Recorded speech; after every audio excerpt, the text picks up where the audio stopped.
بەڵێ بەڕێزان لە تەوری یەکەمی بەرنامەکەمان قسە لەسەر دەستگای بێتەلی شۆڕشەکەین ئەو دەستگایی کە پێشتر باسمان کرد سنوقا ڕەشەکەی شۆڕش بوو کە زۆربەی زانیاریە وردونی هێنەکانی شۆڕش لە لای ئەم دەستگایە بوو بۆ قسەکردن لەسەر ئەم دەستگای ئێساش بەڕێز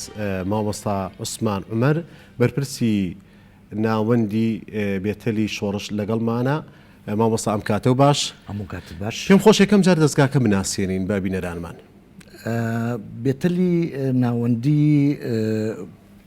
دەستگایەکی گرنگ و هەستیاری شۆڕشی نوێی گەلەکەمان بوو. بە چەند قۆناغێک ئێمە گەیشتینە ئەم ئەو دەستگایە و بەرفراوان بوو هەڵ لە سەرەتاکانی شۆڕشەوە تا دوای ئەنفال و کشانەوە دواتر ڕاپەڕین و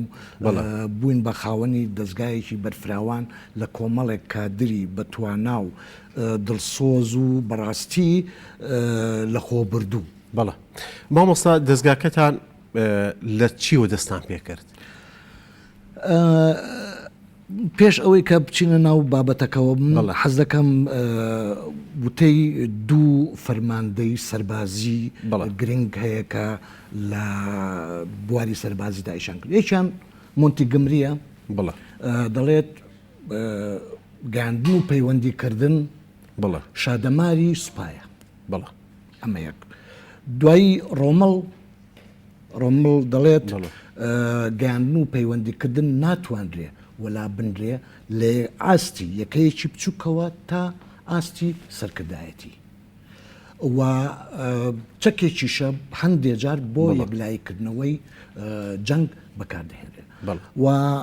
وتەیەکی تریش هەیە کە گاندن و پەیوەندیکردن چەکێکی دوولایەنەیە واتە بە عەرەبیەکەی سلاح ذو حەدەین. هەم خزمەتی مرۆڤایەتیەکە هەم لە هەمان کاتیشە بکوژە. ئەمە ئەوە ئەنجا قۆناغەکانی گاندن و پەیوەندیکردن لە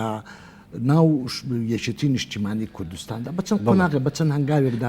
پێم خۆشە لە هەنگاوە سەرەتاییەکانە دەست پێ بکەین. زۆر باشە لەسەرچەوە. هەنگاوی سەرەتایی تەبعاً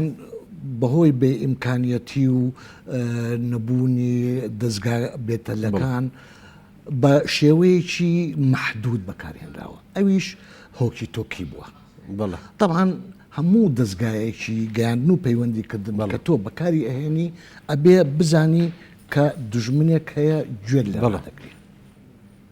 بۆیە بۆ پاراستنی گیانی پێشمەرگە سەرەتاییەکان و بنکە و بارەگاکان ئەتوانم بڵێم کەم بەکارهێنراوە ئەگەر بەکارهێنرابێ. دوای ئەوە ڕۆڵی تەتەر زیاتر ڕۆڵی گەیاندن و پەیوەندیکردنی بینیوە. لەو مەجالەشە چەندین خەڵکی بەتوانامان هەبووە لە گەرمیانەوە لە دەشتی کۆیەوە لە دەشتی هەولێرەوە. بۆ نمونە هۆشەنگ یەکێک بووە لە تەتەرە هەرە تیژڕەوەکان و کابرایەکی بەتوانا و زیرەک بووە لە ڕۆیشتن و لە هەموو شتێکە. ئەمە دەشتی هەولێر. ئەنجا کاک کۆچەر عەبدوڵڵا لێرەوە ڕێز و سڵاوم بۆی هەیە ئەویش یەکێک بووە لە تەتەرەکانی سنووری دەشتی کۆیە. حاجی چاوشینمان هەیە لە مەنتقەی گەرمیان یەکێک بووە وەک کاک محمود سنگاوی کاتی خۆی بۆی باس کرد یەکێک بووە لە تەتەرە بەتواناکان لەو مەنتقەیەکە هاتوو چۆی کردووە بۆ سەرکردایەتی و لە بینی هێزەکان و گەیاندنی نامە و پەیامەکان. ئەنجا ئەوەشمان بیر نەچێت حامد یاخسەمەری لە سەرەتایی شۆڕشەوە لە یەکێک بووە لە کادر و پۆستە چیە باشەکان لە سەرەتاکانی شۆڕشدا. جا خەباتە بچکۆل ئەویش هەم عەدەد بێتەل بووە هەم دوایی وەکو تەتەریش کاری کردووە. ئەمە دوای ئەو قۆناغێک کاتە پێشەوە توانم بڵێم لە ساڵی 79 بەدواوە بەڵێ ساڵی هەفتەوە بەدووەوە چەند دەستگایەکی بێتەلی PRC-مان پەیدا کرد کە شۆڕشی گەلانی ئێران بەرپا بوو توانرا هێزی پێشمەرگە بچێتە دیوی ئێرانەوە هەندێک کڕین و دەستکەوتن و ئەم بێتەلە PRC-یان نەکرا سەرەتا بە 5 بێتەلی PRC دەست پێکراوە یەکیان سەر شاخی مامندە بووە یەکیان لە باوزێ بووە لای تیپی جوتیاران یەکیان لای شەهید عەبدوڕەحیم بووە یەکیان لای کاک بەختیار مستەفا کە ئەو کات بەرپرس و بەرپرسی خۆمان بەشەکەمان بووە لە ناوزەنگ و ڕۆڵێکی بەرچاویشی هەبوو لە دامەزراندن و دروستکردنی ئەم دەستگایە کیت بە بێگومان یعنی نابێ ڕۆڵی کاک بەختیار لە بەرچاو نەگیرێ چونکە بەهاندانی جەنابی مام جەلال و کاک نەوشیروان ئەمان پیان ینی بەڵام کە ئیمکانیەتەکە نەبووە نەتوانراوە هەنگاو بە هەنگاو ڕۆیشتووە هەنگاوی دواتریشی کەوتینە ئەمان وەکو ئەوەی پێشتر باسم کرد بێتەلی کورتمەودا بووە ئەم بێتەلە کورتمەودایانە کاری پێشمەرگەی ئاسان کردووە پەیام و هینەکەی ئاسان کرد بوو ئەنجا بەڕاستی بە ئیزگا ئیزگا کە ساڵی 1970 کە ئیزگە دامەزراوە ئەویش گەینەری پەیام و هینەکان بۆ هێزی پێشمەرگە مامۆستاگیان ئێمە زیاتر لەسەر ئەم تەوەرە قسە ئەکەین بەڵام ئێستا وشانێکی کورت وەرەگرین و دیرەژە بە بەرنامەکەمانە دێن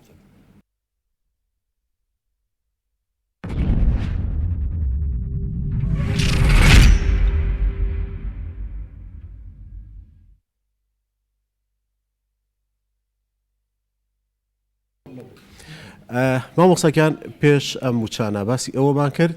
کە ئیزگەی دەنگی گەلی کوردستانیش یەکێکی تر بووە لەو ناوەندانەی کە هەواڵ و زانیاریەکانی گەیاندووە دوای ئیزگە چی خۆناغێکی ترمان هەیە وڵا حەزەکەم ینی ئاماژەیەکی مادەم ئێوە تەوەرێکتان هەیە لەو بارەیەوە بەڵام ئیزگا کە دامەزراوە سەرەتا ئەو پەیام و بروسکانەی لە ڕێگای ئیزگەوە گەیاندراوە بۆ هێزەکانی خوارەوە بروسکە هەبوو لە ئاسوودەوە بۆ ئاوارە بۆ دەرەوەی وڵات ئەم بروسکانە لە سەرکردایەتیەوە بۆ دەرەوەی وڵات کراوە ئەوانیش لە ڕێگای ئیزگەیەکی عەرەبیەوە لە سووریاوە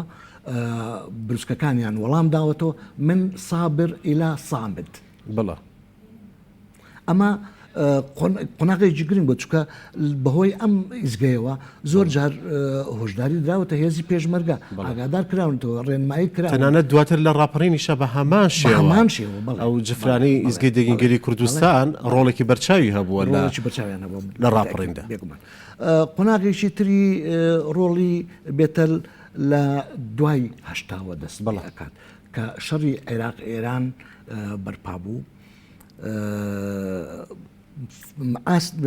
فرسەتێک هاتە پێشەوە بۆ هێزی پێشمەرگە بۆ چالاکی زیاتر و ناوچە ئازادکراوەکانیش فراوان بوون بۆیە هێزی پێشمەرگە جموجۆڵێکی بەرچاویان کرد لە لێدانی سوپای عێراق لە گرتنی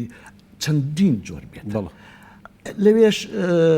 دەتوانم بڵێم سەرەتا بە 4-5 بێتەلی دوورمەودا دەستمان پێ کردووە یەکیان هێزەکانی تیپی پەنجاوێکی گەرمیان لە قوات ذئبیاندا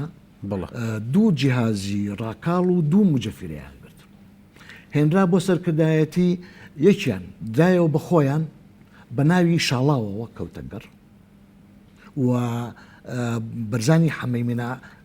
سڵاو لە گۆڕی پاچی ئەم برادرا لەوێ کاری لەسەر دەکرد ئەنجا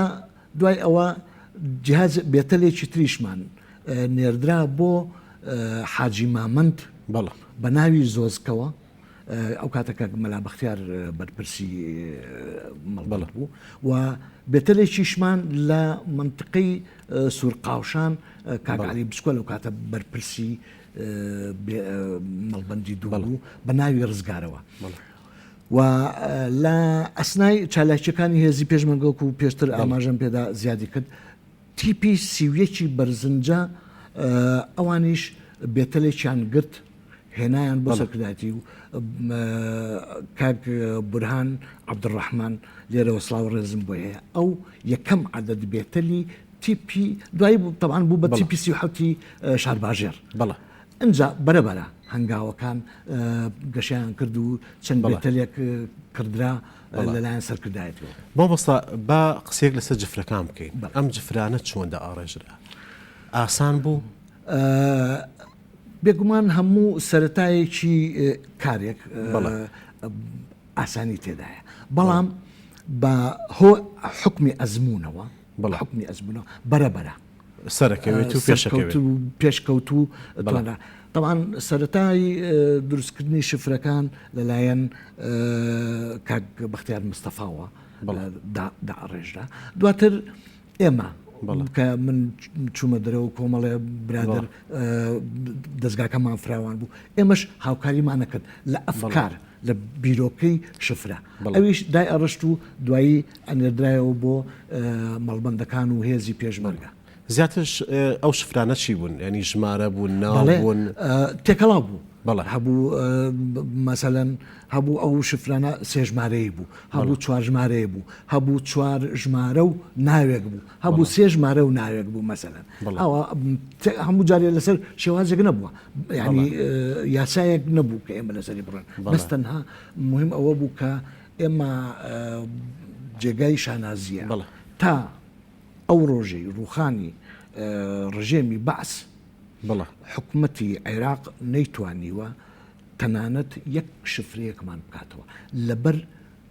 وردی و گۆڕانکاری بەردەوام لە ناو شفرەکانە مامۆستا ئەم شفرانە چۆن ئەخوێنرانەوە ئەسەرانە شفرەیە لە شوێنێکە بۆ شوێنێکی تر چۆن ئەو تەنسیقە ئەکرا ئەم شفرە هەمان ئەو پەیامەیە کە ئێوە ئەتانەوێ بیگەرن یان جەنابی مامجەلا کە جەنابە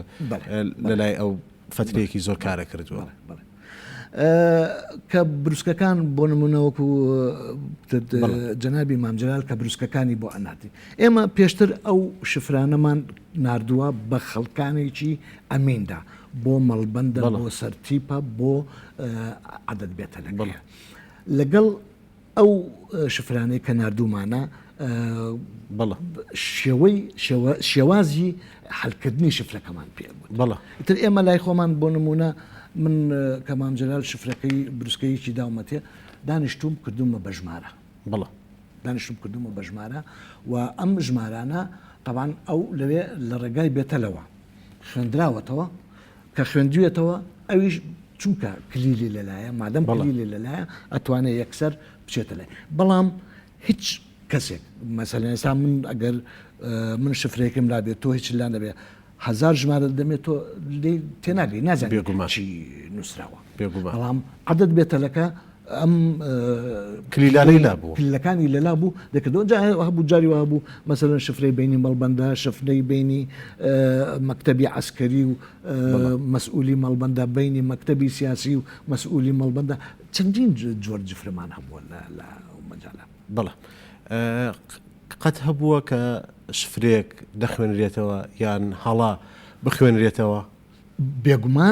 بێگومان لە ئاسنایی کارکردندا جاری وا هەبووە چکە ئیشەکان زۆر ئەو کاتە هەر تەنها بڵێن شفرە بوو جاری وا بۆ هەڵەکراوە بۆ نا بەڵام کە دوایی کە لێ تێنەگەیشتووە کوێتی مەسەلەن ئەم ژمارەیە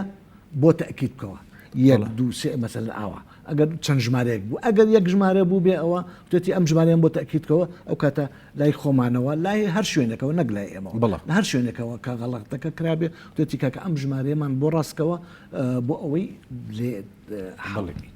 چۆن ئەتانزانی کە ئەم شفرەیە بە هەڵە خوێنراوەتەوە ئەخر ئەو لەوێ کە حەلی کردووە کە حەلیە کرد من لای خۆمەوە بە حسابی خۆم ڕاست دروستم کردووە بەڵام سوتفاکە جاری وایە شەشێک بۆ بە نوێیەک یان لە کاتی وەرگرتندا جاری وا هەبووە تەشویشی سەر بێتەلەکە هەبووە دوی کردووە بە سێ یان چواری کردووە بە دوو مەسەلەن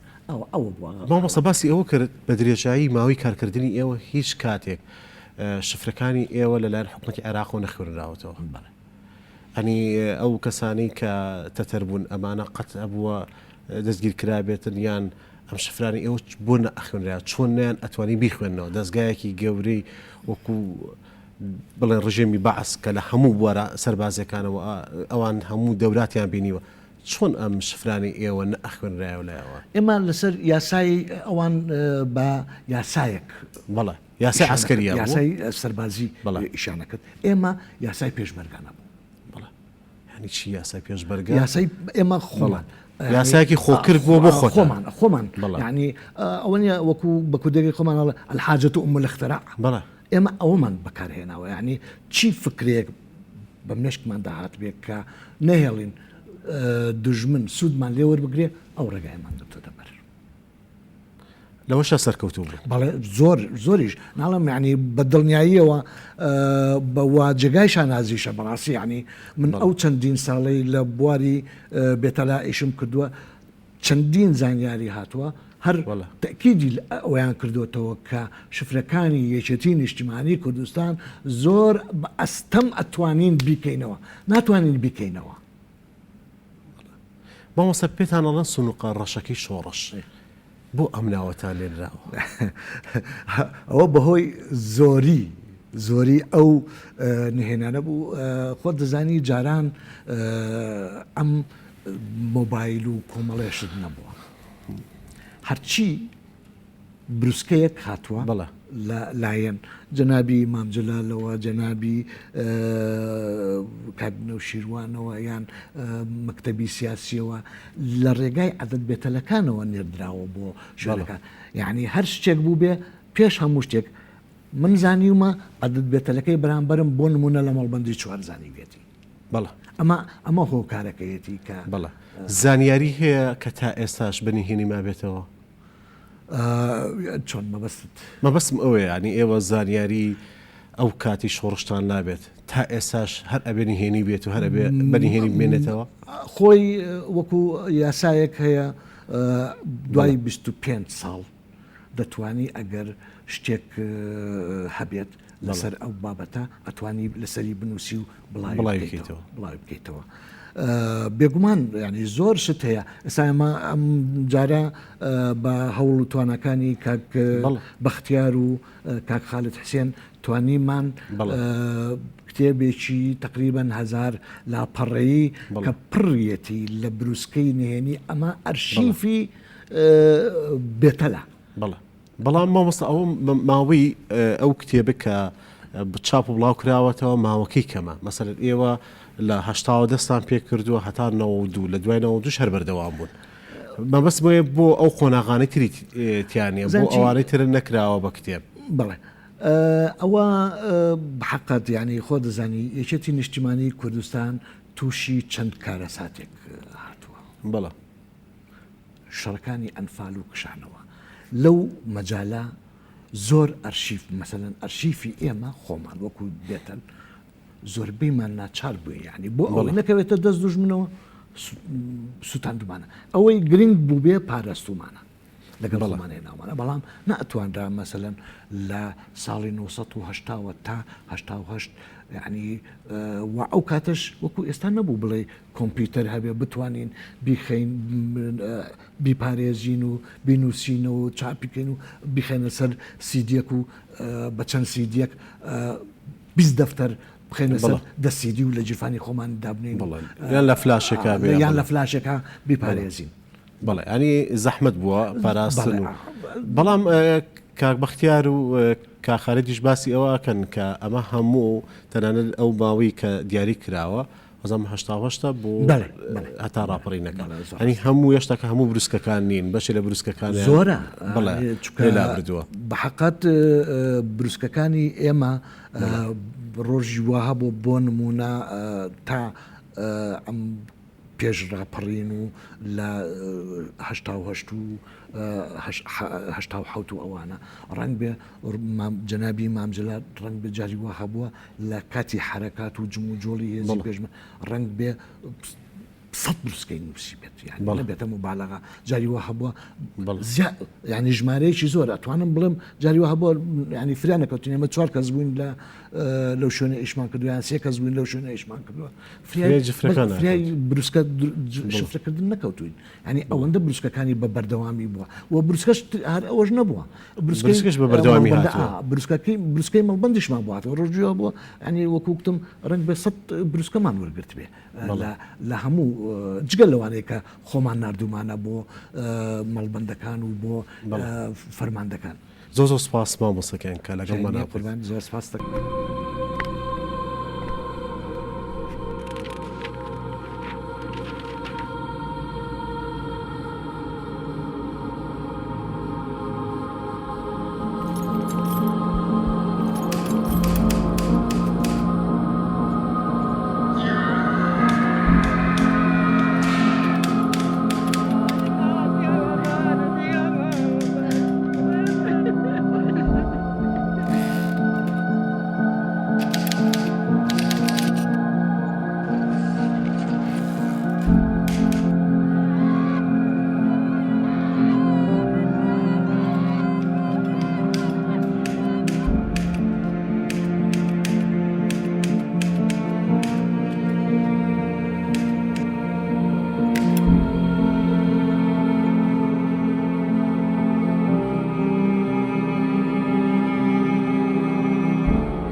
بەڵێ بەڕێزان لە تەوری دووەمی بەرنامەکەمان قسە لەسەر ڕۆڵی ڕاگەیاندنی یەکێتی نیشتمانی کوردستان ئەکەین لە شاخ و هەروەها قسە لەسەر تۆپخانەکەی شۆڕش ئیزگەی دەنگی گەلی کوردستانەکەین بە میوانداری بەڕێز شوان کریمکابان بێژەر و ڕاگەیانکار. کاک شوان بەخێر بێیت. جەنابتان یەکێکن لە بێژەرە کانی پێشووی ئیزگەی دەنگی گەلی کوردستان پێمان خۆش بوو لەم یادا جەنابتان بەسەر بکەینەوە لە ڕێگای ئێوەوە بینەرەکانمان ئاشنا بکەین بۆ مێژوە پرشنگدارەی ڕاگەیاندنی یەکێتی نیشتمانی کوردستان. ئەگەر قسەیەک لەسەر دەستگای ڕاگەیاندنی یەکێتی بکەین لە شاخ ئەو دەستگای کە حکومەتی بەعسی هێنابوو بە چۆکە ئەو دەستگا چی بوو لە چی پێکاتە بوو کارەکانی چۆن بوون؟ زۆر سپاس سەرەتا سڵاو لە جانی پاشی سەرۆک مام جەلال سڵاو لە جانی پاشی و هەواڵانەی دەستەی دامەزرێنەر کە کۆچیان کردو کاک نوشیروان کاک دکتۆر کەمال فواد کاک عادل مراد کاک عەبدولڕەزاق فەیلی سڵاو لە هەموو تێکۆشەرانی یەکێتی نیشتیمانی کوردستان. لە ڕاستیە شۆڕشی نوێ کە بەرپاکرا گروپێک بەڕاستی بەرپایان کرد کە کۆمەڵێک ڕۆشنبیر بوون و خەڵقی ڕووناکبیر بوون و تێگەیشتوو بوون و لە بارودۆخەکە لە بارودۆخی و سەردەمە باش تێگەیشتوو بوون بۆیە کە هەر لە سەرەتاوە بڕوایان بەوە بوو کە ئامرازەکانی ڕاگەیاندن کەم بێت یا زۆر گرنگی خۆی هەیە بۆ خۆشیان یەکێک من لەوانەیە کە پێش ڕۆژنامە نووسین و کاری ڕاگەیاندنیان هەمویان بەشی زۆریان لە ڕۆژنامە حیزبیەکانیش و ڕۆژنامەکانی دەرەوەی حیزبیش لە شەستەکان و لە دوای شەستەکانی شاکاریان کردووە. جەنابی مام جەلال لە هەندێک ڕۆژنامە و گۆڤاری عەرەبیشە بابەتی ئەنووسی و بەشدار بوو لە دەرکردنی ئەو گۆڤار ڕۆژنامانە لەبەرەوە ئەهەمیەتی ڕاگەیاندن و ئەهەمیەتی میدیایان بەلاوە دیار و بەرچاو بوو و یانزانی توانێت چ دەورێک ببینێ. هەر لە سەرەتاشەوە کرد ئێمە یەکەم بەیاننامەی دامەزرانی یەکێتی بە یەکەم هەنگاوی قۆناغی دەستپێکردنی ڕاگەیاندن لە ناوچێتی نیشتیمانی کوردستانە ئەژمار بکەین و دواتریش لە هەواڵنامەکانی شۆڕشەوە و ئەو بابلێن و بابەت و بەیاننامانی دواتر کە دەرەچووە بڵاوە کرایەوە لە ڕێڕەخستنەکانەوە دەسا و دەست دەکرا ئەوانە سەرەتایەکەوە دواتر بە تایپ و ڕۆنوێیەک و جاوردەوەردە ڕاگەیاندن گەشەی کرد. لە سەرەتاوە لە چاپەوە دەستی پێ کردووە دواتریش ئیزگەی هاتوتە سەر لە ساڵی لە نەورۆزی ساڵی 79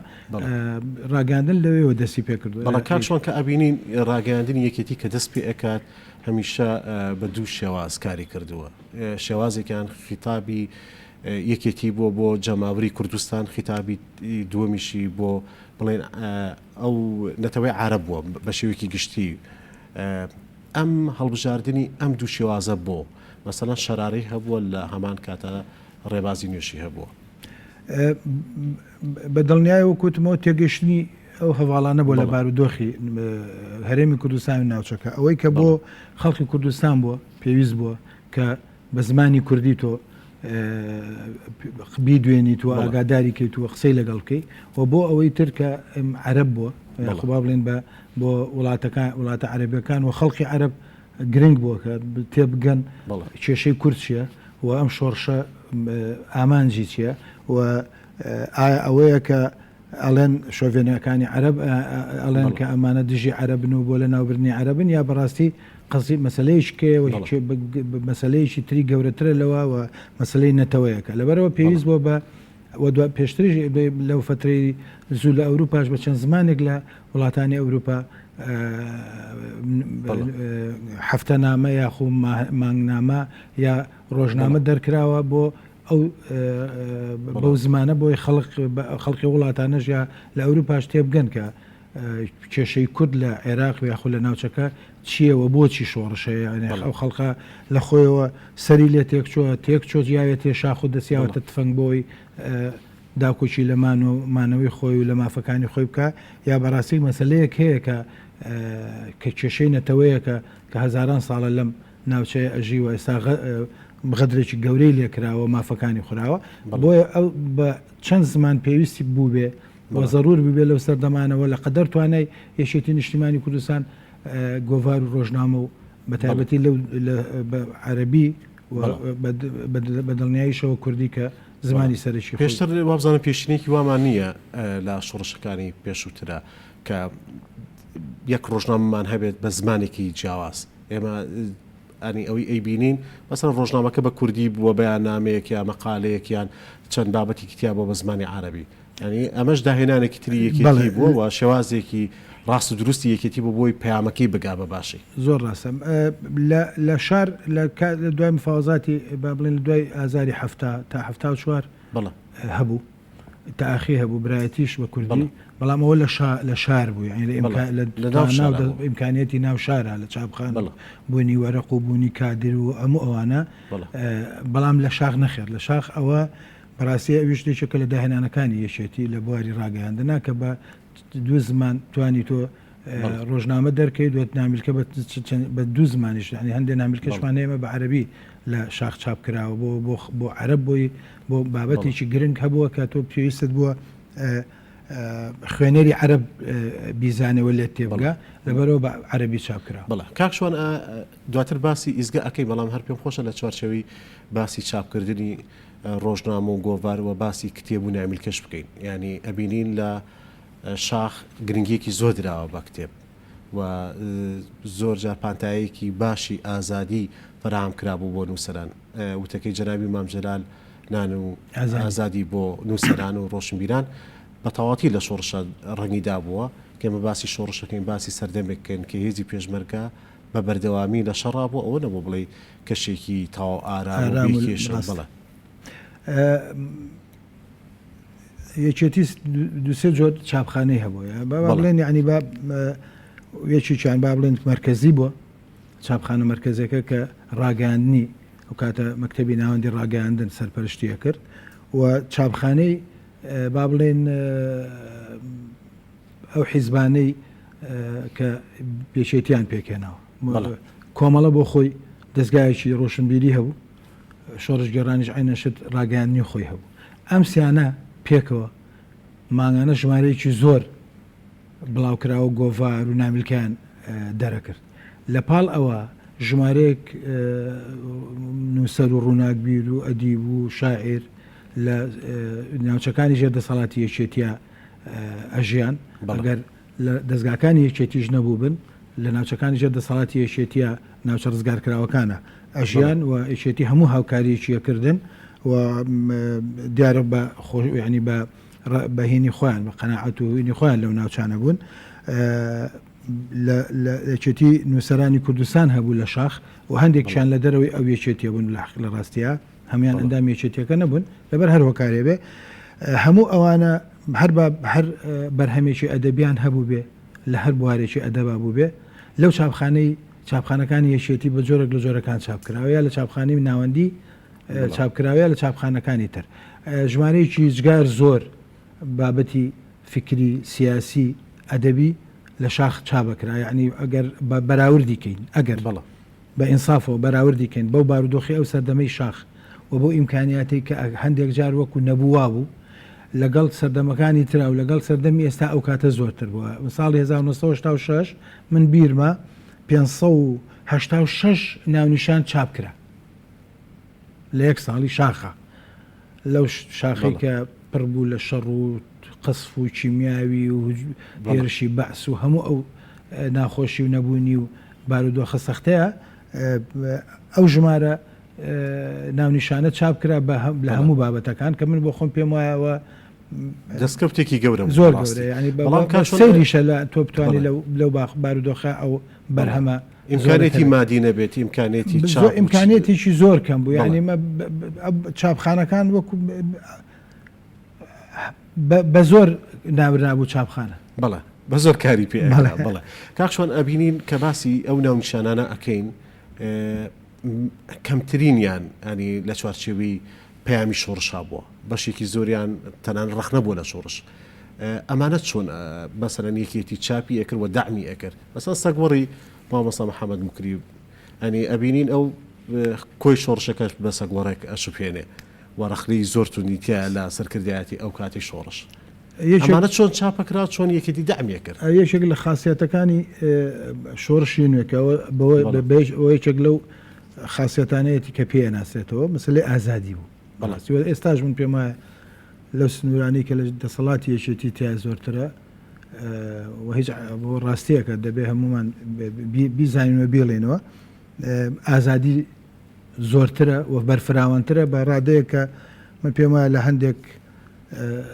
خۆناغایەتی خۆی لێ زەرمەند بووە بەڕاستی وەکو حیزب لێ زەرمەند بووە لە شاخ لەوە لە شاخەوە هاتووە کە ئێستا کاڵێن عقلێتی شاخ بەداخەوە کە قسە ناخۆشاکرێ و ئەو ئازادیە هەر لە شاخەوە بڕوای پێ بۆ یەکێتی نیشتیمانی کوردستان لەسەر ئاستی سەرکردایەتی و لەسەر ئاستی هەموو کادر و ئەندامان و پێشمەرگەکانی یەکێتی نیشتیمانی کوردستان و لەسەر هەمویانەوە جەنابی مامجلال قسەی جەنابی مامجلال کە پێشتر تۆ ئاماژەت پێدانان و ئازادی بۆ ئەدیبان و هونەرمەندان قسەیەکی زۆر گەورەیە بەڕاستی چەند قسە لەسەری بوترێ کەمە و لەوێ ئەوە وای کرد کە ژمارەیەکی زۆر وەکوتم ئەدیب و هونەرمەند ینی بێمەرجش بوو ئەو هیچ مەرجێکی نەخێر هیچ مەرجێکیان نەبوو ینی من پێ دەڵم هەندێکی ئەندام یەکێتیش نەبوون و هەندێکی ڕخنەشیان لە یەکێتی هەبوو هەندێکیان يعني لەوانەیە پێت بڵم مەیلی بەلای حیزبی کەشە هەبوو بەڵام پێی خۆش بووە لە سنووری یەکێتی لەو سنوورانی کە یەکێتی لەژێر دەسەڵاتی یەکێتی و یەکێتی ئازادی کردبوون بەشێکشان لە شارەکان بوون و پەیوەندیان هەبوو بە نووسەرەکانی شاخەوە و لە ڕێ ئەوانەوە لە گۆڤارەکانی کە لە شاخ دەرەچوو نووسەرانی کوردستان گۆڤارێکیان هەبوو چەند ژمارەیەکی لێ دەرچووە ژمارەی بەشێکی زۆری بابەتەکانی نووسەرەکانی ناو شار بوون کە یەکێتیش نەبوون ڕاستە بە عزێکیان با بڵێن لایەنگری یەکێتی نیشتیمانی کوردستان بەڵام ئەندام نەبوون ئەو مەرج نەبوو ئەو مەرجێک نەبوو یەکێتی داینابەیە یەکێتی بەتی ئەگەر تۆ ئەندامی ئەم حیزبی من نەبی ناتوانی شعر بڵاوکەیتەوە ناتوانانی چیرۆک بڵاوکەیتەوە مەسلەی کاک ئەوەی کاک ڕەحمەتی حەمەی مکری ڕۆمانی سەگوەر بۆ خۆی دەلالەتێکی زۆر وازح یعنی هیچ پێویستی بە زۆر لەسەر وتن و زۆر شیکردنەوە نییە خودی ڕۆمانەکە ڕەخنەبوو لە شۆڕشی کورد و لەو کاتە شۆڕشێکش هەیە شۆڕشی نوێ بەسەرکردایەتی یەکێتی نیشتیمانی کوردستان گلەی و گازندە زۆر دروست بوو لە ناو پێشمەرگە و لە ناو کادیرەکانە جەنابی مامجال قسەیەکی زۆر بەڕاستی پڕماناو دیار و هەیە وتی ئێمە دوسێ جەریدە و ڕۆژنامە و هەفتەنامە و مانگانەمان هەیە قەڵەمتان هەیە بچن بە قەڵەم جوابی بنەوە من هیچ شتێکی کەم قوبوڵ نییە بەڕاستی کە ئەوە زۆر ینی دەلالاتی زۆرە بەڕاستی تۆ مادام قەڵەمە بەدەستەوەیە هێشیش پێش ئەوەی بەرامبرت بە قەڵەم ڕخنەی لە تۆ گرتووە ئەچی بە قەڵەم ڕخنەی لێگریتەوە تێبینیت لەسەری هەیە هەڵسەنگانند بۆی هەیە پێ دوایە ڕاز ناکە پێ دوایە هەرچیەکە تۆ توانیم تۆش ڕات هەیە ئازادی لەوەی کە ڕای خۆت بخەیتە سەر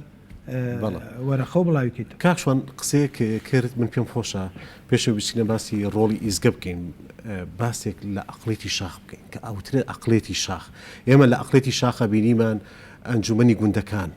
کە وەکو لە مەرکەزیێتێک هەر گوندێک خۆی بەڕێوە برد لە ئەبینین لە ئەقلێتی شاخە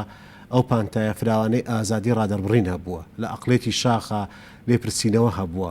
و پاداشتە بووە لە ئەقلێتی شاخە دیسپلین هەبووە لە ئەقلێتی شاخە سەرکردە و ڕابەرەکان وەکو هاوڵاتیەکان ژیاون ئەقلێتی شاخ ئەیوی چی بووە کاکشوان وە هەمیشە وەکو تەشیرێک وەکو هەنێت زۆر جار وەکو جرێوێکش بەکارەهێنرێت بەداخەوە بارودۆخی کوردستان لە هەر هۆیەک بێت دوای کردووە کە ئەو قسانە زۆر بکرێت و کەسانێک کە شاخیان نەبینی و ئەم قسانە مەسەلا ئەوەیە کە شاخیان نەبینێت چاویان بەوە هەڵ نایە کە خەڵقی کە خەباتی کردووە لەو شاخەوە تێکۆشاوە و بەرهەمەکەی بەڕاستی لەگەڵ هەموو کەم و کورتەکانە پێم وایە شۆڕشی نوێ سەرکەوتنێکی زۆر گەورەی دەست بەدەستێناوە کە ڕاپەڕێنی بەرپا کردەوە دوو بەرهەمی زۆر گەورەی بۆ کورد و کوردستان بەدیهێناوە کە حکوومەت و پەرلەمانی کوردستانە ڕژێمی بەعس ڕاستە ئەمە کەم و کورتی هەیە ڕاستە ئمە هەمومان گلەیمانەیە هەمومان گازندەمانەیە هەمومان سەرنجوانەیە هەمومان تێبینیمانەیە بەڵام ئەو عەقڵێتی شاخ بۆ ئەوەی بەدیهێناوە و لە شاخ باسی ئەوە کراوە و لە بەڵگەنامەکانی شاخە زۆر جار باسیەوە کراوە پەرلەمانە بێت چۆن بێ وەگەرمە حکوومەتمان دامەزان چنە جۆرە حکوومەتێ بێ پێش من مامەسا عوسمان بەڕێز مامەسا عوسمان لێرە بوو لەسەر جیهاز ڕۆڵی جیهاز لە شۆڕشا قسەیە کرد لە بروسکەکانی کە لە ساڵی 1970 90 هەیە لەو بە نامیلکەی کە بڵاو کراوەوە نامیلکە نێ بەڕاستی کتێبێکی گەورەیە بڵاو کراوەوە بە شەکل و بروسکانەتیایەتی کە ئێمە ئەبێ حکومڕانی چۆن بکەین ئەمە ئەگەر دەسەڵات بگرین دەستچی بکەین ئەمە عەقڵێتی شاخ ئەمەی بەرهەمێناوە و ئەگەر یەکێتی ڕەنگە بەتەنها خۆشی حکومڕانی بکردایە زۆر جوانە بەڵێ بەشێکی زۆر جیاواز کە بەرنامەیەکێتی هەر لە دامەزان نیەوە تا ئەم لەحظەیە من پێم وایە بەرنامەیەکی چڕوپڕە لەسەر لە هەموو بوارەکانە ئەگەر بۆ خۆی بەتەنیا حکومڕان بووە کە دیارە ئەوە حەقێکی تەبیعیشە تۆ گەر بتوانیت لە هەڵبژاردنێکی پاک و بێگەردە یەکەم بێنیت و زۆری نەبێنیت وەکو باوا بەڵێن بە هینەکە بتوانی بەرنامەی خۆت جێبەجێ بکەم پێم وایە بەرنامەیەکێتی یەکێکە لەو بەرنامانەی کە لە هەموو بوارەکانە دەتوانێت خزمەتێکی زۆر گەورەی خەڵکی کوردستان و هەموو بوارەکانی ژیان لە کوردستان بکات. بەڵێ کاکشوان بگەڕێنە سەر ئیزگام با باسێکی چۆنێتی دامەزراندنی ئیزگە بکەین ینی بێگومان لە شاخ ئیشێکی زۆ قورس بۆ دامەزراندنی ئیزگا هێنانی ئەو ئەجیزانە دروستکردنی ئەنتێن ینی وا بکەی ئیزگەکە و بگاتە زۆر بەخشەکەی بگاتە زۆرترین شوێنی کوردستان ئەم کارە چۆن کراوە چۆن دەستی پێکرا بەڕاستی خۆیەوە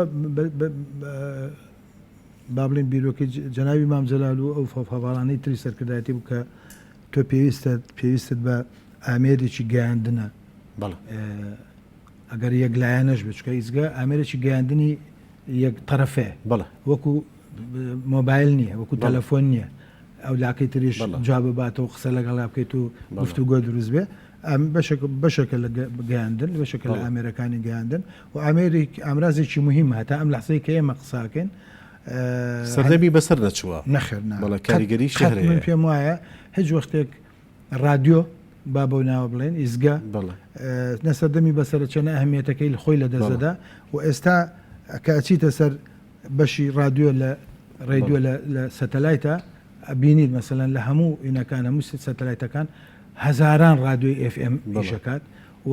لە هەموو وڵاتانە لە شارەکانە لە دێهاتەکانە لە منتقەمەند ناوچە بۆ خۆی رادیۆی خۆی هەیە و رادیۆکانیش دابەش بوون ینی بە پێی با بڵێن گرنگجی بابەتە مەسەلە گرنگەکان دابشکراوە هەیە هەر گۆرانی هەر بابەتی سیاسی هەیە بابەتی تەندروستی هەیە پەیوەندی بە ئاژەڵەوە هەیە پەیوەندی بە سروشتەوە هەیە ئەوە لە دنیا ینی ڕادیۆ ئەهمیەتی خۆی هەرماوە ئەم سەردەمە ئەهمیەتی ما ئەبێ بۆ کاتی شاخ زۆر بووە زۆر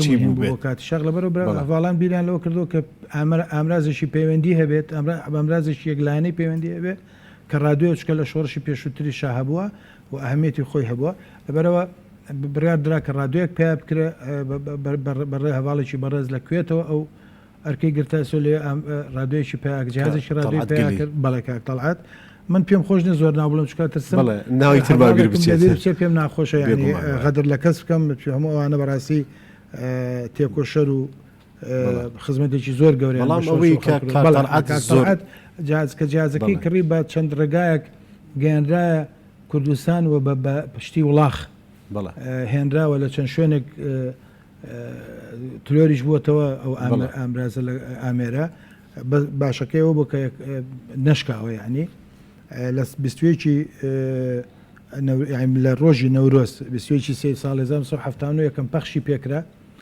دواتر پەخشەکە ئەوەستێت لەبەر هۆکاری تەکنیکی لە ساڵی هەشتا دەست پێکاتەوە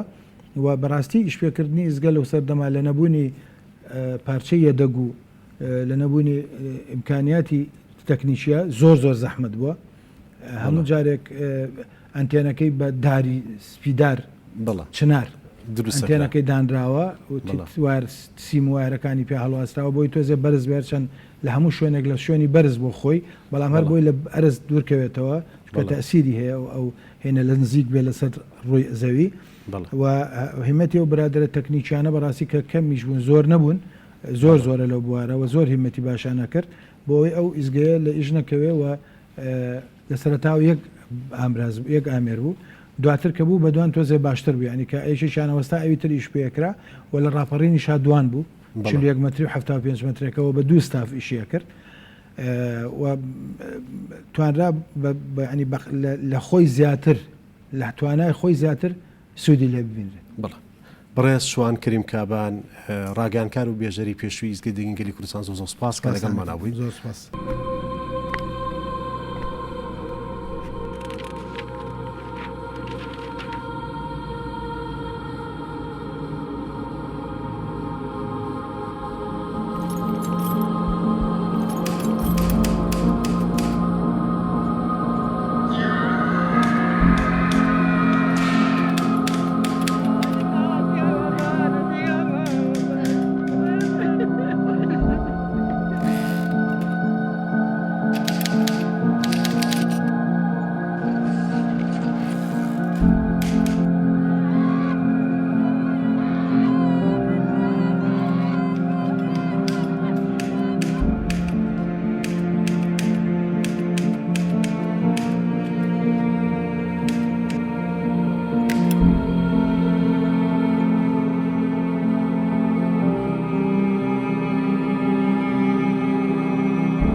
لەگەڵ ڕۆژنامە نووسێک قسە لەسەر ڕۆڵی ژنان ئەکەین لە ناو یەکێتی نیشتمانی کوردستانەوە دەور و کاریگەری یەکێتی بۆ بەرەو پێشبردننی ژنان لە هەموو ئاستەکانە و وا بکات ژنان لە هەموو ئاستێکی ناو کۆمەلگا ڕۆڵیان پێ بدرێت بەڕێز هانا شوان ئەم کاتە و باش خۆشحاڵین کە ئەمڕۆ لەگەڵمانیت یەکەم جار پێم وان خۆشە باسێکی ژن و کاری ڕێکخراوی یان کاری حیزبی بکەین بە تایبەتتر کە ئێمە باسی کاری ڕێکخراوی یان حیزبی ئەەکەین باسی سەردەمێک بکەین کە سەردەمی شاخە و ژدان زۆ بە زەحمەت لەم شوێنانە ئەتوانن کار بکەن. ڕاستە زۆر ڕاستە ئەمە ئەمڕۆ پیرۆزبایی لە سەرجەم ئەو ژنانە بکەم کە بە جۆرێک لە جۆرەکان لە کاری ڕێکخراوەیی و کاری حیزبی بەشداریان کردووە چونکە لە دوای کۆنگرەی یەکێتی ئەمڕۆ ئەبێتە 2/6 ئەبێتە ڕۆژی ژنانی یەکێتی جێخۆیەتی پیرۆزبایی لە دایکی شەهیدان کە سوکاری شەهیدان ڕێخستنە نهێنیەکان و ژنانی زیندانیانی سیاسی و ژنانی خەباتکارانی شاخ و سەرجەم ئەو ژنانە بکەین بە جۆرێک لە جۆرەکان کە خەباتیان کردووە لە سەردەمە تاریک و سەختەکانە. ژنان لە شاخ ڕۆڵ و کاریگەریەکیان هەبووە و ئەتوانم بڵم ژنانی ناو یەکێتی ژنە پێشمەرگەکان یەکێک بوون لەو بەشانەی ژنان کە لە ناو یەکێتی نیشتیمانیە پایەیەکی سەرەکیان هەبووە و خەباتیان کردووە. بەداخەوە زۆر بەکەمی ڕۆڵ و گرنگی و کاریگەریان باس ئەکرێت لەم دوایانەیە کە هیوادارم ئەو ببێتە ئەوەی کە خۆیان بتوانن یاداشتەکانی خۆیان تۆمار بکەن و باسی یاداشتەکانی خۆیان نانووسنەوە. ئێمە ئەبینین پیاوەکان هەموو یاداشتی خۆیان نووسیوەتەوە، بەڵام تا ئێستا ژنانمان نەبینیوە یاداشتەکانی خۆیان بنووسنەوە کە ئێمە ژنی پێشمەرگەمان هەبووە لە شاخ، ژنمان هەبووە زیندانی سیاسی بووە، ژنمان هەبووە کاری ڕێخستنی و کاری ڕێکخراوی کردو لە ناو شارەکانە. ڕاستە بەڵێ وایە لەم دوایانەیە بە تایبەتی بینین هەڤاڵە پیاوەکان زۆربەی زۆریان سەرقاڵی نووسینەوەی یاداشتەکانیانن، بەڵام ئەوەی کە جێگەی خۆشحاڵیە لە مەشە ژنان بە شێوەیەک باس ئەکرێن کە باسی ڕۆڵی گەورەی و پیرۆزیان ئەکرێ بەڕاستی لە یەکێک لە یاداشتەکانە کە لە کتێبێکی دکتۆر فاق گوڵپیا لە یاداشتەکانی خۆیان باسیەکە ڕۆڵی هێرۆخان زۆر بە جوانی باسەکە بە تایبەتی مووقفێکی هەیە کە ژن و پیاوێکی خیانەتکار سزان بۆ دەرئەچێت لەلایەن شۆڕشەوە بۆ خۆتەزانی خیانەتیان کردووە لە شۆڕش وهاتون کە پێشمەرگە بکوژن ژەهراویان بکەن کە سزای لە سێداردانیان بۆ دەرئەچێت لەلایەن شۆڕشەوە مناڵێکیان لەگەڵ ئەبێ کە ئەیان بن بۆ سزاکە هێرۆخان ئەیان وەستێنێ ئەڵێ بوەستن ئەو مناڵە بۆ کوێ بن ئەوانیش ئەڵەن ئەویش سزادراوە ئیشەڵە نەخێر ئەو مناڵە هیچ تاوانێکی نییە ئەو مناڵە لەگەڵ من بێڵنەوە هەرچیەکە سزای ئەوان بن بەڵام مناڵەکە بێ پارێزراوە بێ. کۆمەڵێک مووقفی تر هەیە کە هاوڕێڕابی لە یەکێک لە یاداشتەکانیان نووسیوێتی بەداخەوە یاداشتەکانی وەکو کتێب و ئەوانە نەنووسیوەتەوە بڵاو نەکراوەتەوە لە ئەکاونتەکەی خۆی نووسیوێتی دواتر من بینیم و پرسیارم لێ کرد سەبارەتی ئەو باس لەواکە لە کۆبوونەوەیەکی هەڤاڵانی پێشمەرگە لە شاخ چونکە ئەو پێشمەرگە بۆ یەکێک بۆ لە پێشمەرگەکانی شاخ زۆرن پێشمەرگەی شاخ کە بەداخەوە لەو سەردەمایە خەباتێکی زۆر نەپساوە و ئازایانەیان کردووە و خەباتی چەکداریان کردووە بەڵام لەمڕۆیە زۆر باز ناکرێن بەداخەوە و تیشکیان ناخرێتە سەر وەکو پێویست. ئەو لە یاداشتەکانیان باسێکا کە لە تەجەموعێکی هەڤاڵانی پێشمەرگە بەشداری کردووە و ئەویش کاتی هەبوو بۆ ئەوەی قسە بکە وتاری هەبێ وتارێکی کورتی هەبێ و چەند هەڤاڵێکی تری پێشمەرگە بووە کە کات هاتۆتە سەر ئەوەی وتارەکەی بە کەسێکی تریان خستۆتە پێش ئەو هەڤاڵ مامجەلال کە بینیوێتی و توێتی نەخێر بە ئەو قسەی خۆی بکا بزانین ئەڵێکی و زۆر هاتۆتە ڕیزی پێشەوە هەڤاڵ مامجەلال گوێی بۆ گرتووە زۆر بە وردی گوێی بۆ گرتووە هەڤاڵەکانی تەشجیع کردووە کە گوێی بۆ بگرن بۆ ئەوی بزانن ئەو ئەڵێکی تەڕحەکانی چییە کەواتە ناتوانین نکوڵی لەوە بکەین کە هەڤاڵ مامجەلال یەکێک بۆ لە پشت و پەناکان و یەکێک بۆ لەو کەسانەی کە زۆر تەشجیعی ژنانی پێشمەرگەی کردووە هانی یاون بە تایبەتی بۆ مەسەلەی خۆڕۆشنبیرکردن و ئەتوانین ئەوەش بە ئەوە ئەژمار بکەین کە نمونەیەکی کەموێنەیە بەڕاستی لە شەرقی ئەوسەتا ڕۆژهەڵاتی ناوەڕاستە کە پیاوێک ژنەکەی خۆی بێنێتە کۆڕی خەباتەوە چ جۆرە خەباتێکیش خەباتێکی سیاسی نهێنی و خەبات لە شاخ کە خەباتێکی زۆر زۆر قورس بووە بەڕاستی ئەوەی هێرۆخان کردوێتی لە شاخ ڕەنگە کارێکی کردووە ئەتوان بڵێن فەراخێکی گەورەی بۆ پڕکردوونێتەوە ئەویش ئەرشیفکردنی شۆڕشی بەڵا تۆمارکردن و ئەرشیفکردنی ئەو شۆڕشە بووە ینی ئەگەر بێت و هێرۆخان و چەند بەڕێزێکی تر نەبوونایە ڕەنگە ئێمە ئەو شۆڕشەمان ئەوایە لە ڕێگا ڕۆژنامە نووسەبیانەکانەوە جارێکی تر پێ ئاشنا بووینایەتەوە و بگەڕانێتەوە سەر ڤیدۆ و فۆتۆ کارەکانی ئەوان بەڵام هانەخان باوەکو ڕۆژنامە نووسێک و پرسیارە بکەین ئێوە ئەڵەن ئەو ژنانەی کە لە شاخ بوون یاداشتەکانی خۆیان نووسیوەتەوە و ئەمە وەکو گلەیەکە لەوان بەڵام ئەم گلێ ڕوبەڕووی ڕۆژنامە نووسەکانی ئێوە نابێتەوە کە ئەبەم کارە هەڵەساون ئێمە تا ئێستا نازانین چەند ژن لە شاخ بووە و ناویان چی بووە و کاریان چی بووە و ئێمە ئەبینین چەندەها ژنی ترمان هەیە لە شاخ کە بەشداری کۆڕ و سیمینارە فکرەکانیان کردووە هاوکاری هێزی پێشمەرگیان کردووە نوکتەیەکیش هەیە لەسەر ئەوەی کە کاکنەوە شیروان و هەواڵ خەجۆ لە کۆڕێکە ئەبێ بە مناقەشەیە کاکنەوە شیروان هەرچیەڵ هەواڵ خەجۆ جوابی هاتەوە لە شاخ ئەنی مناقەشەیەکی زۆر درێژە ئەکێشێت ئەنی قسەکە لەسەر ئەوەیە بۆ ئەمە ئێوەی ژدان وەکو ڕۆژنامە نووسێک بە دوایانە چوون و کۆتانە کردوتەوە و بیکەم بە ئەرشیفێک و بە مێژوێک بۆ نەوەکانی داهاتوومان. ڕاستە ئەمە زۆر ڕاستە ئێمە نەک هەر خەباتکارانی شاخشنانێک ئەمان هەبوون کە لە ناو شارەکانە لە چوارچێوەی سوپای ڕزگاریە سرێک و ڕێخستنە نهێنیەکانە خەباتیان کردو بەڕاستی یاخود کە سوکاری پێشمەرگە بوون ئەوانیش بەشداری خەباتیان کردووە یاخود وەک لە کتێبی مەفرەزەی تۆڵایە ئاماژەی پێدراوە کە ژنان ئەو کچانەی کە خوشکی شەهید بوون و کۆمەڵک کچی تر کە لە پەیمانگای کشت و کاڵی بوون لە سێمانی ئەوان نەواتی ڕێخستنە نهێنیەکانی ناوشار بوون و خەباتیان کردووە و چەندین چالاکی کە وێنەیان ئەنجام ماوە بەڕاستی لەو سەردەمەیە داگرتنی وێنەی سەدام حسێن لەو سەردەمەیان نووسین لەسەر دیوارەکان لەو سەردەمەیە بڵاوکردنەوەی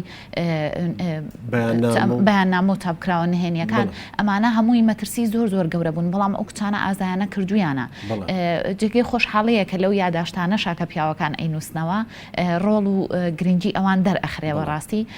یەکێک لەو کتێبانە مەفرەزەی تۆڵەیە کە لەم دوایەیان دەرچووە یەکێک لەو کتێبانەی تر کتێبەکەی دکتۆر فایق گوڵپیە ئەویش زۆر بەباشی باسی ڕۆڵی ژنەکانەکە بەڵام ئەوشمان لات نەچێکە بە تایبەتی لە سەردەمی شاخە بخۆت ئەزانی کە کوڕانی یا هەڤاڵانی تری پێشمەرگە هەر یەکەی لە ناوەندێکی جیا و بیئەیەکی جیاوە هەبوون و هەبووە مەسەلەن ململانیان کردووە و لە ئاستی سەرکردایەتی شتا هەبووە بەڕاستی یەکێک لەو یادگاریە ناخۆشانەی کە بەشێک لە ژنانی پێشمەرگەی شاخەیانە هەڤاڵێکی سەرکردایەتی نامەیەکیان بۆ ئەنێرێ ئەڵێ ئێوە بچنەوە شار شوو بکەن ئەمە بەڕاستی زۆر ئەو ژنانە نیگەرانەکە بەڵام نیگەرانیەکەیان ئەکەن بە جۆرێکی تر لە خەبات و خەباتی نهێنی و هێنان و بردننی دەمانچە ڕوومانە لە شارێکی وەکو سلێمانیا و لە شارەکانی تریشان ناتوانین نکۆڵی لەوە بکەین کە ڕۆڵی کاریگەری نەبووە بەڕاستی بەشێک لەو ژنانەی کە بوتم بۆ ئێوە هاوکارە نابن ئەم مێژووە تۆمار بکەن مێژوو بنووسنەوە ڕاستە لە دوای کۆنگرەی یەکێتیەوە چەند هەیئەتێک دروست بووە کە ئیش لەسەر ئەواکەن کە بەشێکی تایبەت هەبێ بۆ ئەرشیفکردنی خەباتی ژنان و پێش کۆنگرەش خەخات و بەڵێ ئەمیرە محەممەد لە کتێبەکانیە چەند کتێبێکی دەرکردو بە تایبەتی لەسەر ژنانی ناو زیندانیەکان و چاوپێکەوتنی لەگەڵ کردوون و کۆمەڵێک بەڵگە و نامەی نهێنی خستۆتە ڕوو ئەومان لات نەچێت کە زیندانەکانی بەعەس بەڕاستی تەنها توانین ئەوانەی کە نەیان بینیوە یاخود ئەو کاتە نەژیاون تەنها توانن کە لە ڕێی سەردانی ئەم نەسوورەکەەوە کە ئەیش بۆ خۆی شاکارێکە لە شاری سلێمانی بەڕاستی گەر هێرۆخان نەبووایان نە ئەتوانرا ئەو مێژووە بە بەرزی وە بە جوانی ڕابگیرێ کە سەردانی ئەم نەسوورەکەی هەندێک هەست بە ئەواکەی کە چ ئازارێکیان چەشتووە ئەو ژنانە چکە ژنانێکمان هەبوون پێم وابێ نەهاوندخانێکێکە لەوانە ژنانمان هەبوون لە ناو سجنا مناڵیان بووە و هەندێک لەو مناڵانەی کە لە سجنا لەدایک بوون تا ئەمڕۆ جێی کوژانەوەی جگەرە و جێی ئەشکەنجەدانیان پێوەیە بە مناڵەکانیشەوە لەگەڵ ئەم کارەساتانەیە گەورە بوون کەواتە و هەموو زیندانەکانی ئەو کاتی بەعەس ژنانێک تیا زیندانی بوون کە ئەوانش هەمیشە وەکو پاڵەوانێک هاتوونەتە دەرەوە نمونونەکانی ئەوە کە ژنەکان هەم بەرگەی ئەشکەنجیان گرتووە هەمدانیان نەناوە بەوەی کە ناوی کەسی تر بدرکێنن و بەرگەی ئەو ئازار و نەهامەتی و سوکایەتی پێکردنیان کردووە تەنانەت لە مەفرەزەی تۆڵەیە باس لەوە کرێکە یەکێک لە ڕێخستنە نهێنیەکان کە دەستگیرەکرێ و دواتر سزای لە سێدارەدانە درێ بەداخەوە ڕۆحیان شاد بێ سەرجەم ڕێخستنە نهێنیەکان بە ژن و پیاوەوە ئەو لە کە سوکارەکانە کە ئەگیرێن ئەو تەنها دایکێکی بەتەمەنی هەیە دایکە بەتەمەنەکە شێخەنە زیندانەوە لەگەڵ ماڵەکانی ترە تێکەڵاوی ئەبێت ئەجا بۆی دەرەکەوێت کە ئەوانش کە سوکاری زیندانیە سیاسیەکان و هێنراون بەڵام ژنێکی زۆر بەتەمەنە بێ سەر ڕای بەتەمەنی خۆی وە سەر ڕای نەخۆشی خۆی هەوڵ ئەیا هاوکاری ژنەکانی تر بکە هێزیان پێبەخشێ ئازابن خۆڕاگر بن ئەمانە هەمووی کە باس ئەکرێ بەڕاستی شاکاری زۆر گەورن هانە خەم بەتەنها ئەوانەی کە لە ڕێخستنەکانە کاریان کردووە ئەوانەی لەگەر هێزی پێشمەرگا بوون بەسم ژنەکانە تەنها ئەوانە نین کە ئازارێکی زۆریان چەشتەوە زۆر جار کە سوکاری پێشمەرگەکان ئەگەر بێت و ڕێخستنیش نەبوو بێتن کە زۆرینیان ڕێخستن بوون ئەمانش هەر ئازاریان چەشتووە ئەمانش هەمیشە مەترسیان لەسەر ژیانیانە زۆر ڕاستە ویستم باسی ئەوە بکەم کە ژنانی پێشمەرگە ئەوە ڤاڵانەی کە لە شاخ بوون ژنەکانیان لە شار بوون یاخود سەردانیان کردوون ئەو ژنانە ڕۆڵی دایک و باوکیان بینیوە بۆ مناڵەکان ئەمە یەک لە لایەکی ترەوە جگە لەوەی لە ژێر مەترسێکی زۆرا بوون و باسی ئەکرێ لە یاداشتەکانی تراباس لەوە کراوەکە ئەم ژنانە بەردەوام لە ژێر مەترسیا بوون بەڵام لە ڕێخستن و کاری سیاسی ژنەوەستاون بۆ نمونە لە مەفرەزەی تۆڵەیە باسی ژنێکەکە بەناوی سەبیحەخان هەم مامۆستا بووە هەم مێردەکەی خەباتکار بۆ لە شاخ و هەم خۆشی هاوکاری ڕێخستنە نهێنیەکانی ناوشاری کردووە چەندین مەترسی خستۆتە سەر ژیانی خۆی بۆی بتوانێت هاوکار بێت و یارمەتیان بە سەدان ژنیتری ئاوامان هەیە کە توانیویانە لەیەکێک لە یاداشتەکانە باز لە دایکێک ئەکا کوڕێک ڕێخستنی نهێنیە شەوان بەیان بڵاوکاتەوە لە پڕ ئاوڕێاتەوە شەوێک سیرەکە دایکی لە پشتیەوەیەتی ئەڵێ تۆ چیەکەی لێرە ئەڵە من هەموو شەوێک لە دوای تۆ دەرچوم وتومە نەوەکو دەستگیر بکرێت لە بەرەوەی من کۆڵانەکان شارەزان بتکەم بە کۆڵانێکە یعنی دایکی بۆ تەمەنە هەموو شەوێک کە ئەم دەرچووە نەیهێشتۆ کوڕەکەی بزانێ ئەم بەدوایە دەرچووە بۆ ئەوەی زامنی ژیانی ئەو بکات و بە تایبەتی ئەو ژنانش کە لە لادەکانە ئیشیان کردووەوە لە لادەکانە خزمەتی هێزی پێشمەرگیان کردووە ناتوانین نکۆڵی لە توانا و هێز و پایەبوونی ئەوانیش بکەین بەنسبەت ئەو شۆڕشەوەکە شۆڕشی یەکێتی نیشتیمانی کوردستان ینی پێم خۆش هەرکە باسی ژدان ئەەکەین ئازاری لە دەستدانی ڕۆڵەکانیان هاوسەرەکانیان ئەمەش ئازارێکە چۆن ئەڵە باس ناکرێنی ناتوانانی تعبیری لێ بکەین ئەنی یان ئازاری ئەو کاتانی کە کەسێکی نزیکی کوڕەکەی یان هاوسەرەکەی لە زیندانە و چاڕوانی لەسەر دارەدانیان ئەمان بە بەردەوامی بەڕێگای ئەبوو غرێ بوو زیندانەکانی مووسڵ و شارەکانی تری عێراقەوە بوون ئەم ئازارش بۆ خۆی ئازارێکی زۆر بێت و ئەمەش تا ئێستا باسی لێ نەکراوە زۆر زۆر ڕاستە تا ئەم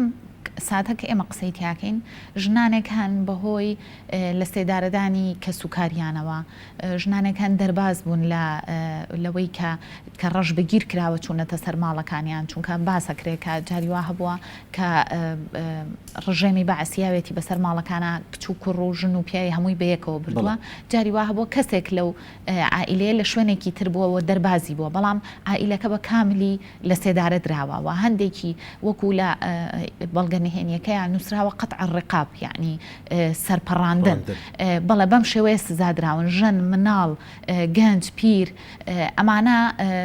تا ئەم دقەیە ئەم ژنانە و تا ئەم دقەیە ئەو کەسانی کە ماونەتەوە ئەو ئازارە ئەچێژن ڕۆژانە لەگەڵ ئەو ئازارەیان و ڕۆژانە بەو شوێنەیە تێپەڕن کە سوکاریان تیان لە سێدارە دراوە ڕۆژانە بەو شوێنانە تێپەڕن کە وەک مەزار دروست کراوە بۆ کە سوکاریان بەداخەوە ئێمە ئەومان لێیاد نەچێت کە لە شاری سلێمانیە ژمارەیەک دایک ڕۆڵەکانیان بە بەرچاویانەوە لە سێدارە درا کە مناڵ بوون خوار 18 ساڵ بوون دواتر لە زیندانەکانە و دواتر لە ئەمنە سوورەکە بەڵگەیان بۆ کردن کە ئەمانە سەر و 18 ساڵن بۆ ئەوەی کە لە سێدارە دانەکانیان شەرعیەت پێ بدرێ ئەویش هەر لە شاری سلێمانی لە فلکەی نالی یەکێک لە مەزارەکان کە بۆیان دروست کراوە هەلەویان لە سێدارە دراون هەنەخان زۆ سوپاس من زۆر حەزمە کرد زیاتر لەسەر ئەم بابەتانە قسە بکەین بەڵام داخۆ کاتی بەرنامەکەمان دووبارە ئەم ڕۆژە پیرۆزەکەم لەسەر جەم ئەو ژنانەی کە بە جۆرێک لە جۆرەکان بە هەر جۆرێک لە جۆرەکان خەباتیان کردو لە ناوی یەکێتی نیشتیمانی کوردستان بەڕێز هانا شوان ڕۆژنامە زۆ سوپاس کە لەم بەشی بەرنامەکە لەگەڵمانە بوویت.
سبینێ